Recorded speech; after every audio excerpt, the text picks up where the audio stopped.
فتح الحدود بين الجزائر والمغرب لظرف استثنائي.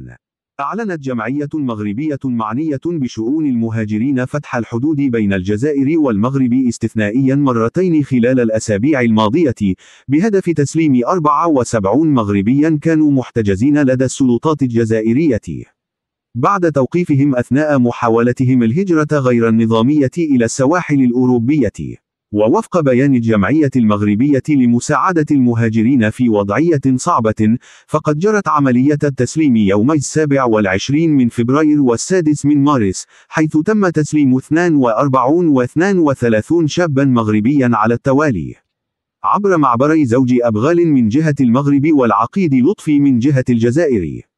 وأوضحت الجمعية أن المهاجرين المفرج عنهم كانوا محتجزين إداريا أو قضوا فترات في السجون الجزائرية، مشيرة إلى أن بعضهم تأخر الإفراج عنهم بسبب عدم دفع الغرامات المفروضة عليهم. وتأتي هذه الخطوات رغم القطيعة الدبلوماسية المستمرة منذ 4 سنوات، والحدود المغلقة بين البلدين منذ 31 عاما.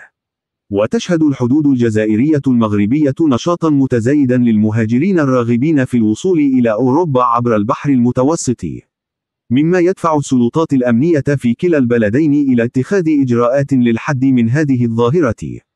وأشارت الجمعية إلى أن عمليات الترحيل الأخيرة تندرج ضمن ملف أوسع يضم أكثر من 520 حالة لمهاجرين مغاربة تم توقيفهم عبر مسارات مختلفة مثل تونس وليبيا والجزائر.